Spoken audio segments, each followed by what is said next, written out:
नमस्कार दोस्तों, welcome to study point. मैं हूं सौरभ शुक्ला। दोस्तों, इस वीडियो में बिहार दरोगा मुख्य परीक्षा के लिए हम सामान्य ज्ञान का 50 प्रश्न का प्रैक्टिस सेट लेकर आए हैं। देखिए, इसमें सारे प्रश्न इंपॉर्टेंट हैं और एग्जाम में पूछे गए प्रश्न हैं, तो इसलिए वीडियो को जरूर अंतिम तक देखिएगा। इसमें आपको हिस्ट्री, ज्योग्राफी, इकोनॉमिक्स, पॉलिटी यानी कि जो सारे आपके पार्ट होते हैं वहाँ से आपको प्रश्न देखने को मिलेंगे। 50 में से आप कितने प्रश्न सही कर पाते हैं कमेंट करके हमें ज़रूर बताइएगा, और वीडियो यदि पसंद आए तो वीडियो को जरूर शेयर करिएगा। तो आइए शुरू करते हैं आज का वीडियो। तो देखिए, हमारा पहला प्रश्न आज का क्या है। सर्वप्रथम डिजिटल इकोनॉमी रिपोर्ट 2019 किसके द्वारा जारी की गई। देखिए, काफ़ी इंपॉर्टेंट प्रश्न है और आपके एग्जाम में 10 से लेकर 15 प्रश्न करंट अफेयर के देखने को मिलने वाले हैं निश्चित तौर पर। तो सर्वप्रथम डिजिटल इकोनॉमी रिपोर्ट 2019 किसके द्वारा जारी की गई। तो इस प्रश्न का हमारा देखिए सही आंसर हो जाएगा ऑप्शन नंबर डी, अंकटाड। अब देखिए, यहाँ पर आपको अंकटाड में कन्फ्यूजन नहीं होना। इसका जो शॉर्ट फॉर्म होता है वो होता है अंक TAD। देखिए, ये है यानी कि United nation conference on trade and development. क्या है? United nation conference on trade and development जो संस्था है, इसके द्वारा पहली सर्वप्रथम डिजिटल इकोनॉमी रिपोर्ट 2019 जारी की गई। किसके द्वारा? यूनाइटेड नेशन CTAD यानी कि conference on trade and development. तो हमारा यहाँ पर ऑप्शन नंबर जो डी है बिल्कुल राइट हो जाएगा। दूसरा प्रश्न है, निम्न में से कौन सा जो देश है वो सार्क का सदस्य नहीं है। तो देखिए, सार्क में कौन कौन से देश हैं। सार्क में कुल 8 देश हैं। आपको शॉर्ट फॉर्म भी पता होगा। आपको इसका जो ट्रिक याद रखना है MBBS पीना। तो यहाँ से आप कभी भी कंफ्यूज नहीं होंगे। तो देखिए, MBBS पीना से क्या हो जाएगा आपका, मालदीव हो गया, बांग्लादेश, भूटान, श्रीलंका, पाकिस्तान, इंडिया, नेपाल और अफगानिस्तान। इसमें हमारा सिंगापुर नहीं आता है, तो आपको यहाँ पे याद रखना है ऑप्शन नंबर हमारा ए करेक्ट हो जाएगा। जो सार्क का सदस्य है वो सिंगापुर नहीं है, करेक्ट हो जाएगा। सिंगापुर आसियान का सदस्य है। किसका सदस्य है? आसियान का सदस्य है। सार्क का फुल फॉर्म क्या होता है? South Asian association of regional cooperation. और आसियान का फुल फॉर्म क्या होता है? Association of south east Asian nation. तो सिंगापुर आसियान का सदस्य है, सार्क का सदस्य नहीं है। आसियान का मुख्यालय कहाँ पर है? इंडोनेशिया की राजधानी जकार्ता में। और सार्क का जो मुख्यालय है वह नेपाल की राजधानी काठमांडू में है। ये दोनों बात याद रखनी है। तीसरा प्रश्न है, वस्तु एवं सेवा कर जो GST है में निम्न में से कौन सा कर शामिल नहीं किया गया है। तो GST में कौन सा कर शामिल नहीं किया गया है, यहाँ पर सही हमारा जो आंसर हो जाएगा वो हो जाएगा ऑप्शन नंबर बी, सीमा शुल्क। सीमा शुल्क GST में शामिल नहीं किया गया, तो आपको याद रखना है। बात करें GST लागू कब किया गया था, तो 1 जुलाई 2017 को लागू किया गया था। कब? 1 जुलाई 2017 को हमारे देश में GST लागू किया गया था। अगला प्रश्न है, चौथा प्रश्न, संसद का 2 या अधिक राज्यों के लिए एक ही उच्च न्यायालय स्थापित करने का अधिकार किस अनुच्छेद में वर्णित है। तो सही आंसर क्या हो जाएगा? संसद का 2 या अधिक राज्यों के लिए एक ही उच्च न्यायालय को स्थापित करने का जो अधिकार है वह अनुच्छेद 231 के अंतर्गत आता है। जैसे कि आप जान सकते हैं कि बहुत सारे राज्य ऐसे होते हैं, जैसे कि अंडमान निकोबार और पश्चिम बंगाल का एक ही हाई कोर्ट है। उसी प्रकार से हरियाणा और पंजाब का हाई कोर्ट एक ही है चंडीगढ़ में। तो इस प्रकार से 2 राज्यों के एक उच्च न्यायालय हो सकते हैं। तो ऑप्शन नंबर 231 जो अनुच्छेद है ये अनुमति देता है। पांचवा प्रश्न है कि लोकायत लोकायत दर्शन किसको कहा जाता है। जैन को, बौद्ध को, चारवाक को या फिर किसको। तो पांचवें प्रश्न का हमारा सही आंसर हो जाएगा जो लोकायत दर्शन है वह चारवाक को कहा जाता है। जो हमारा चारवाक दर्शन है उसे लोकायत दर्शन कहते हैं। सी ऑप्शन यहाँ पर करेक्ट हो जाएगा। छठा प्रश्न देखिए, हमारे देश के प्रथम लोकपाल कौन हैं। तो देखिए, मोस्ट इंपॉर्टेंट ये प्रश्न है क्योंकि पहले लोकपाल की बात हो रही है, तो हमारा सही आंसर हो जाएगा जस्टिस पिनाकी चंद्र घोष हमारे देश के पहले लोकपाल नियुक्त हुए हैं। कौन है? जस्टिस पिनाकी चंद्र घोष। बहुत ही इंपॉर्टेंट प्रश्न है। सातवां प्रश्न है, केंद्र शासित प्रदेश लद्दाख का प्रथम लेफ्टिनेंट गवर्नर यानी कि उपराज्यपाल किसे नियुक्त किया गया है। तो देखिए, 31 अक्टूबर 2017 को, कब? 31 अक्टूबर 2019, माफ़ कीजिएगा, 31 अक्टूबर 2019 को जम्मू कश्मीर और लद्दाख 2 केंद्र शासित प्रदेश बन गए हैं। तो लद्दाख का जो पहला उपराज्यपाल है वह राधा कृष्ण माथुर को नियुक्त किया गया है। तो सही आंसर क्या हो जाएगा? राधा कृष्ण माथुर। बात करें कि जम्मू कश्मीर के पहले उपराज्यपाल कौन नियुक्त किए गए थे, तो गिरीश चंद्र मुर्मू जम्मू कश्मीर के पहले उपराज्यपाल नियुक्त किए गए थे। लेकिन वर्तमान में मनोज सिन्हा जम्मू कश्मीर के वर्तमान में उपराज्यपाल हैं और राधा कृष्ण माथुर लद्दाख के वर्तमान में उपराज्यपाल हैं। तो ये दोनों पॉइंट आपको याद रखना होगा। आठवां प्रश्न है, एक अंतर्राज्यीय परिषद की स्थापना किसके द्वारा की जा सकती है।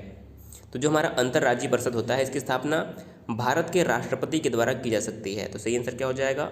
ऑप्शन नंबर बी राइट हो जाएगा। 9वां प्रश्न देखिएगा, भारतीय संविधान का कौन सा अनुच्छेद समाचार पत्रों की स्वतंत्रता का प्रावधान करता है? तो देखिए, समाचार पत्र की स्वतंत्रता का प्रावधान कौन करता है? तो हमारा यहाँ पर सही आंसर हो जाएगा अनुच्छेद 19(1) जो है हमारा समाचार यानी कि फ्रीडम ऑफ प्रेस की जो है प्रावधान करता है। तो ऑप्शन नंबर डी यहाँ पर बिल्कुल राइट आंसर हो जाएगा। 10वां प्रश्न देखिए, राफेल की ताकत हासिल करने वाला भारत विश्व का कौन सा देश बन गया है? तो जो राफेल है हाल ही में भारत में आ चुका है और यह राफेल प्राप्त करने वाला देश विश्व का चौथा देश बन गया है। देखिए, जो राफेल है यह प्रमुख रूप से फ्रांस में निर्माण होता है, तो फ्रांस के पास तो है ही। फ्रांस के अलावा अगर हम बात करें इसकी, तो और कौन से देश में, देखिए ये मिस्र में है, वर्तमान में मिस्र ने खरीदा है फ्रांस से।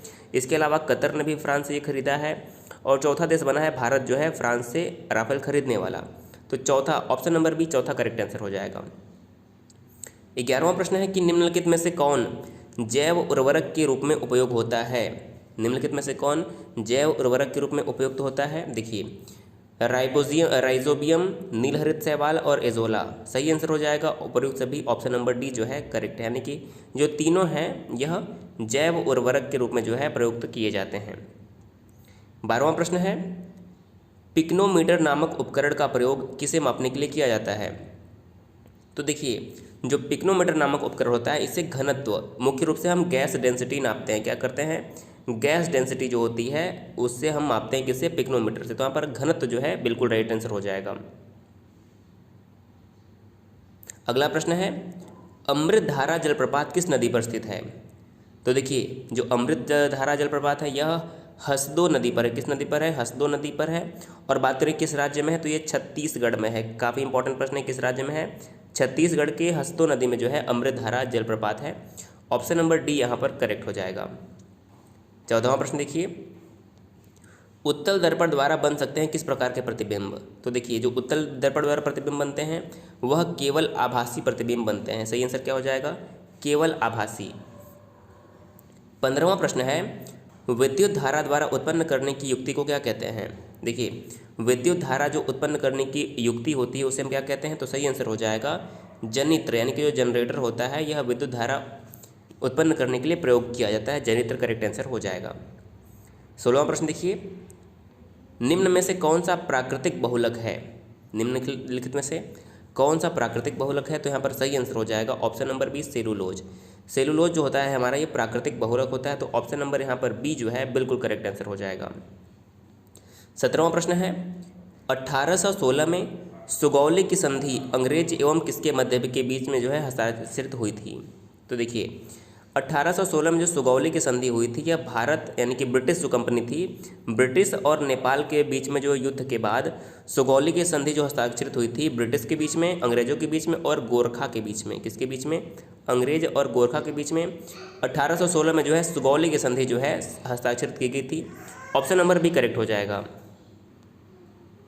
अगला प्रश्न है 18वां प्रश्न, कलकत्ता अधिवेशन 1906 में कांग्रेस का लक्ष्य क्या घोषित किया गया था? तो देखिए, जो 1906 में कांग्रेस का कलकत्ता में अधिवेशन हुआ था उसमें स्वराज्य प्राप्ति का जो है लक्ष्य रखा गया था। सही आंसर क्या हो जाएगा? ऑप्शन नंबर ए स्वराज्य प्राप्ति का लक्ष्य जो है रखा गया था, करेक्ट आंसर हो जाएगा। 19वां प्रश्न है, इंटरनेट को नागरिक का मौलिक अधिकार घोषित करने वाला भारत का पहला राज्य कौन सा बन गया है? तो देखिए, इंटरनेट को मौलिक अधिकार में शामिल करने वाला केरल जो है देश का पहला राज्य बन गया है, यानी कि यहाँ पर इंटरनेट को जो है मौलिक अधिकार का दर्जा दे दिया गया है। 20वां प्रश्न हमारा है, संविधान के किस अनुच्छेद में राज्य के महाधिवक्ता संबंधी प्रावधान किए गए हैं? तो राज्य के महाधिवक्ता का प्रावधान किस अनुच्छेद में किया गया है? तो इस प्रश्न का सही आंसर हो जाएगा अनुच्छेद 165। देखिए, जो हमारा अनुच्छेद 165 होता है उसमें राज्य के महाधिवक्ता के पद का जो है प्रावधान किया गया है, करेक्ट आंसर हो जाएगा। 21वां प्रश्न है, रेशम बनाने की तकनीक का आविष्कार सबसे पहले किस देश में हुआ? तो देखिए, रेशम बनाने की तकनीक का जो सबसे पहले आविष्कार हुआ था वह चीन में हुआ था, और जो चीन है वो रेशम का सबसे बड़ा उत्पादक देश भी है। तो ये दोनों पॉइंट बनते हैं, इंपॉर्टेंट है। अगला प्रश्न है 22वां, जब प्रकाश एक माध्यम से दूसरे माध्यम में तिरछा प्रवेश करता है तो प्रकाश के संचरण की दिशा दूसरे माध्यम में बदल जाती है। इस प्रभाव को क्या कहते हैं? तो सही आंसर क्या हो जाएगा? ऑप्शन नंबर ए अपवर्तन कहते हैं, यानी कि जब प्रकाश एक दिशा से एक माध्यम से दूसरे माध्यम में प्रवेश करती है तो उसका जो दिशा है वो बदल जाता है, इसे हम प्रकाश का अपवर्तन कहते हैं। अगला प्रश्न है, भारत में राफेल विमान किस देश से प्राप्त किया? तो देखिए भारत ने जो है राफेल विमान किस देश से प्राप्त किया, तो सही आंसर क्या हो जाएगा? फ्रांस से जो है भारत ने राफेल विमान प्राप्त किया है। ये काफ़ी इंपॉर्टेंट प्रश्न है। अगला प्रश्न है 24वां प्रश्न, अंतर्राष्ट्रीय बाघ दिवस किस तिथि को मनाया जाता है? तो अंतर्राष्ट्रीय बाघ दिवस कब मनाया जाता है? प्रत्येक वर्ष 29 जुलाई को जो है बाघ दिवस मनाया जाता है। काफ़ी इंपॉर्टेंट प्रश्न है, 29 जुलाई को मनाया जाता है। अगला प्रश्न है, लोकसभा एक वर्ष में कम से कम कितने सत्र बुलाए जाते हैं? यानी कि एक वर्ष में लोकसभा में के जो है कम से कम कितने सत्र बुलाए जाते हैं? तो सही आंसर हो जाएगा वर्ष में 2 बार, यानी कि हर 6 माह पे जो है सत्र बुलाना आवश्यक है और वर्ष में कम से कम 2 सत्र बुलाना जरूरी है। तो सही आंसर क्या हो जाएगा? वर्ष में 2 बार जो है लोकसभा का सत्र बुलाना आवश्यक है। ऑप्शन नंबर बी यहाँ पर करेक्ट हो जाएगा। 26वां प्रश्न है, चीनी ऐप भारत के किस मंत्रालय द्वारा प्रतिबंधित किया गया है? देखिए आपको पता होगा इससे पहले भारत के 58 ऐप प्रतिबंधित किए गए थे, जिसमें टिकटॉक भी शामिल था। लेकिन अभी हाल ही में जो है पबजी समेत कुल मिलाकर 118 ऐप जो है प्रतिबंधित कर दिए गए हैं।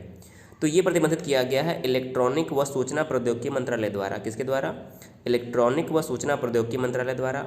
ऑप्शन नंबर सी यहाँ पर राइट आंसर हो जाएगा। 27वां प्रश्न है, भारतीयों को 1947 में सार्वभौम सत्ता सौंपने की योजना निम्न में से किस नाम से जानी जाती है? तो सही उत्तर हो जाएगा माउंटबेटन योजना। देखिए जो भारत की सत्ता सौंपी गई थी वो माउंटबेटन योजना के अंतर्गत ही सौंपी गई थी। तो ऑप्शन नंबर डी यहाँ पर राइट आंसर हो जाएगा। 28वां प्रश्न है, पंचायती राज संस्थाओं की समस्याओं का अध्ययन करने हेतु भारत सरकार द्वारा 1886 में निम्न में से किस समिति का गठन किया गया था?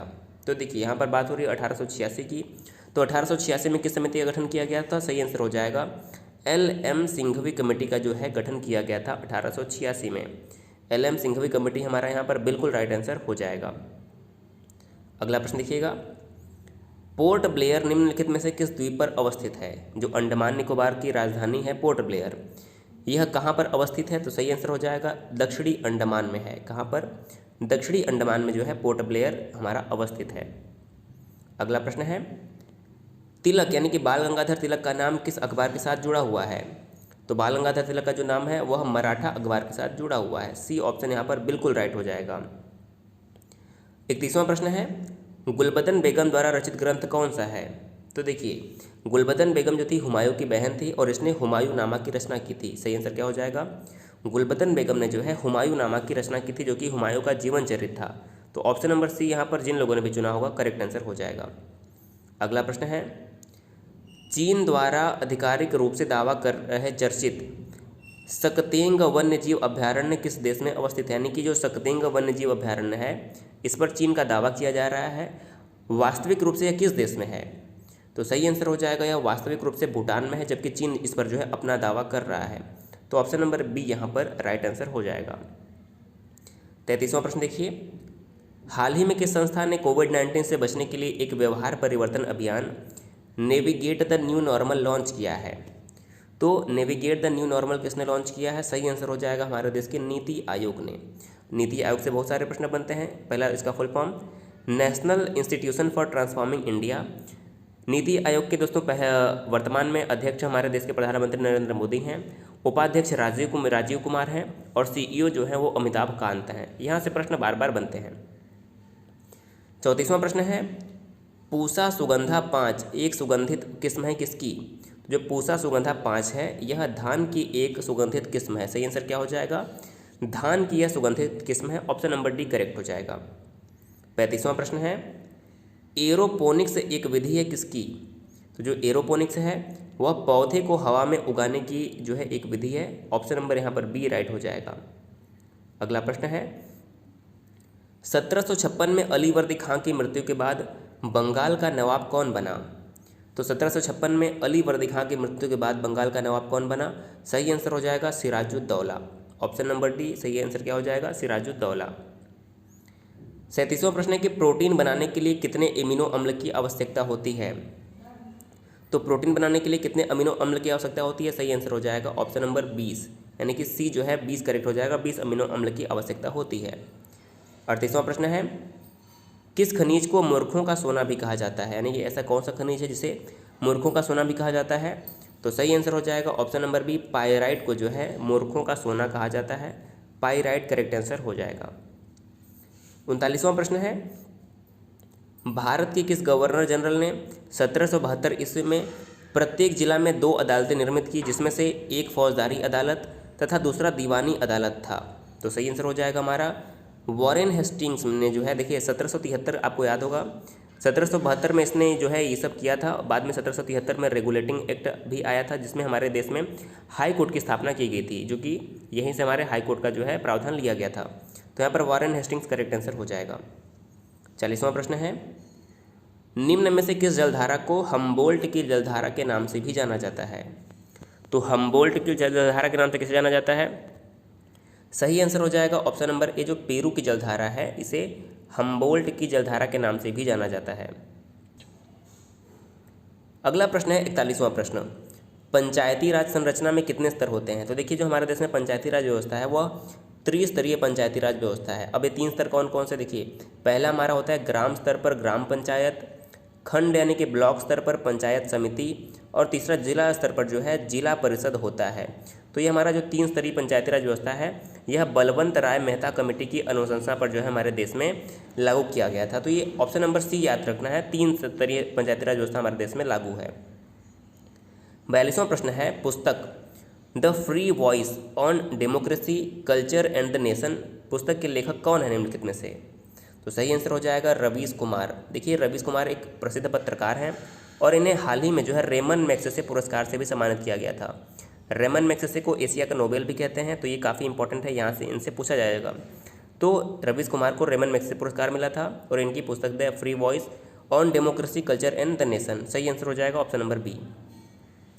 43वां प्रश्न है, कृष्ण यानी कि जो ब्लैक रिवॉल्यूशन है इसका संबंध किससे है? तो सही आंसर क्या हो जाएगा, जो हमारा ब्लैक रिवॉल्यूशन है इसका संबंध है खनिज तेल के उत्पादन से, यानी कि जो कृष्ण क्रांति है यह खनिज तेल के उत्पादन से संबंधित है।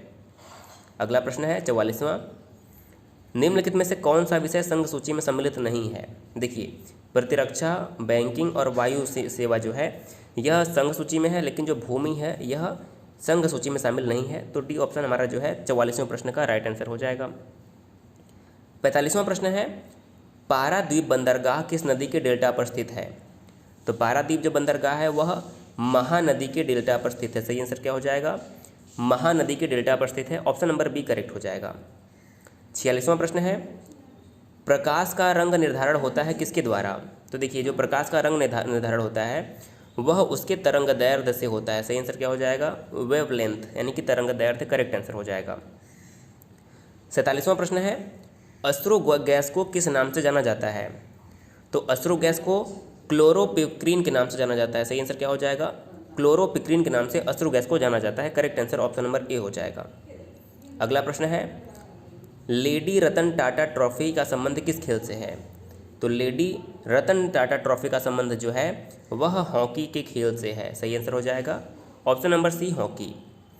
49वां प्रश्न देखिए क्या है, वह दर जिस पर भारतीय रिजर्व बैंक अन्य बैंकों को अल्पकालिक उधार देती है क्या कहलाती है? तो देखिए जब आरबीआई किसी बैंक को अल्पकालिक उधार देती है उसे हम कहते हैं रेपो रेट, क्या होता है, repo rate, option number B correct हो जाएगा। और आज का हमारा अंतिम प्रश्न है, अभिधम्म पिटक की रचना मोगलीपुत्र तिस्स ने किस बौद्ध संगीति में की थी? तो देखिए मोगलीपुत्र तिस्स ने अभिधम्म पिटक की जो रचना है वह तीसरी बौद्ध संगीति में की थी, किसकी तीसरी बौद्ध संगीति में। और इस समय शासनकाल किसका था, अशोक का शासनकाल था, तो ऑप्शन नंबर सी यहाँ पर करेक्ट हो जाएगा। तो दोस्तों वीडियो को जरूर शेयर कर दीजिएगा। इस वीडियो में 50 प्रश्न थे, आपने 50 में से कितने प्रश्न सही किए कमेंट करके हमें ज़रूर बताइएगा। वीडियो कैसा लगा ये भी हमें बताइएगा। अगर आपको वीडियो पसंद आता है तो ये सीरीज चालू रखेंगे और आपको जो है लगातार जो है प्रैक्टिस दिया जाएगा। इसके अलावा आपको करंट अफेयर भी दिया जाएगा, सामान्य विज्ञान का वीडियो भी दिया जाएगा और हिंदी का वीडियो भी बीच बीच में आपको मिलते रहेंगे। वीडियो देखने के लिए बहुत बहुत धन्यवाद।